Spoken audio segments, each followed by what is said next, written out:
Just want to look at a couple of excerpts from this letter that I think are key. Pope asks in the beginning, how should the conclusions reached by the diverse scientific disciplines be brought together with those contained in the message of Revelation? The message of Revelation is the Bible, uh, the teaching of the church, revealed truth. The very old idea that there are two sources of knowledge for human beings. One is what they discover by the use of their own reason and observation, what they can discover from themselves by their own natural powers. And that's science and philosophy and all the things that we study and discover and understand. That's one source, reason. The other source is revelation. The idea of revelation is that there are certain truths that God has revealed to human beings, specially, for different reasons, usually because they're truths that are important to know that could not be discovered through reason, because they're not that sort of knowledge. For instance, for a Christian, the idea that Jesus Christ is the only means for personal salvation is not something that you would arrive at through reason. It'd be ridiculous. It's the idea is that that's an important truth to know, maybe the most important truth to know, but it can only be known through God's directly revealing it to human beings. The source, it's revelation. That's what revelation is, revealing. So all of revelation is just God revealing things to human beings. And this question here, how should the conclusions reached by the diverse scientific disciplines be brought together with those contained in the message of Revelation? It's exactly the question that Galileo was asking. And if at first glance these views seem to clash with each other, where should we look for a solution? That's the great question, right? If the seeming teaching of Revelation clashes with, is incompatible with, contradicts what we discover through science, which has authority? That's the great question, I think, that human beings need to decide for themselves. Is reason and science the ultimate authority, or is it religion? But the question, the next statement is quite important, because it's exactly what Galileo said in his letter. We know that the truth cannot contradict the truth. And that was Galileo's big point, I think, in the letter. The idea that whatever we discover through science, if it's true, if it's well grounded, couldn't possibly be in contradiction with the truths of Revelation, because they're both truths. Right? So we have to find out how they relate. That's the great problem, is to explain how science and revelation can both be true. Because if they're both truths, there's no way they could actually contradict each other. But explaining exactly why is quite difficult. So, maybe the ultimate contradiction here, or a seeming contradiction, is in just what Darwin was saying. If those aspects that make us human are gifts from God, how can they also be evolutionary developments, you might say, is the question that Darwin is raising at the end of The Descent of Man.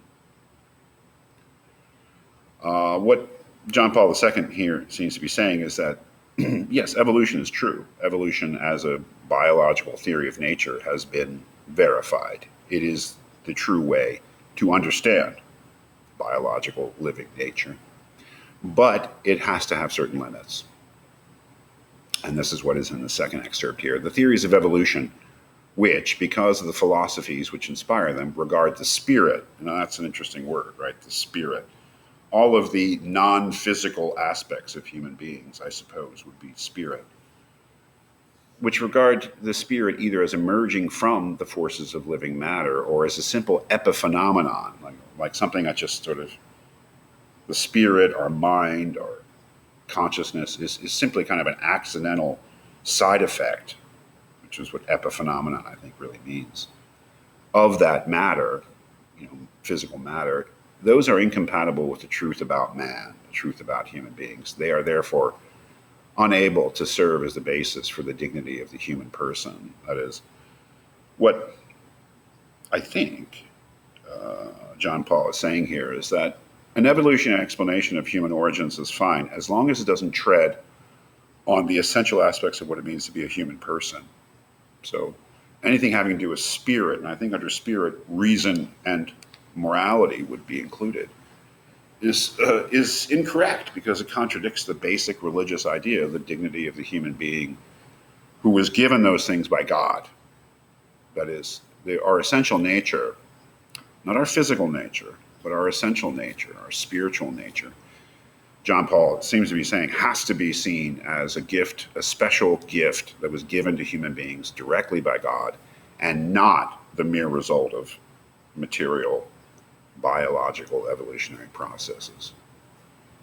So he says in this last excerpt here the sciences of observation describe and measure with ever greater precision the many manifestations of life and write them down along the timeline. That is, with ever greater precision, we understand the physical aspect of evolution better and better. The moment of passage into the spiritual realm is not something that can be observed in this way. That is, you'd be saying human beings have souls. Those souls were given by God. So to try to come up with a evolutionary account of the emergence of the soul would be incorrect.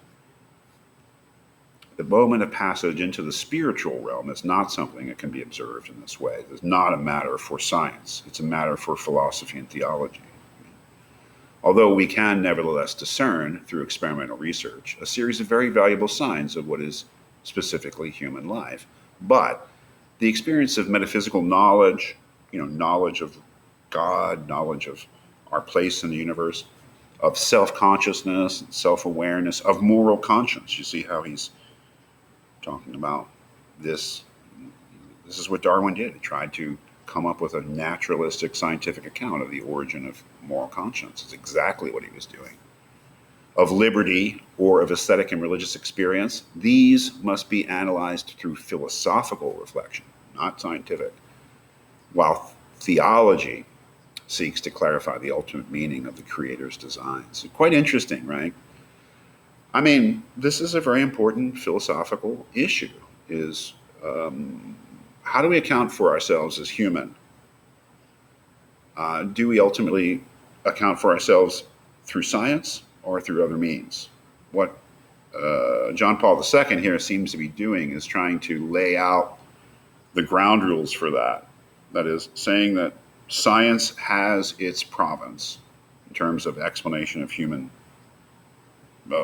nature, but that there are certain aspects of the human being, the most essential ones, that cannot be given a purely scientific explanation. This is a realm. This is a question. These are issues that are for philosophy and especially theology, because ultimately the idea is that what makes us human is not the result of any evolutionary process. What makes us essentially human are the spiritual aspects that he talks about here: metaphysical knowledge, self-consciousness, self-awareness, moral conscience, liberty, aesthetic and religious experience. These are things that cannot be explained in a purely scientific way. They have to be explained in a theological way, let's say, as these capacities that we have, which he would regard as spiritual, are things that were given to us by God, not the result of blind chance through physical evolutionary process. It's really fascinating and important question, I'd say. I don't know what the truth is.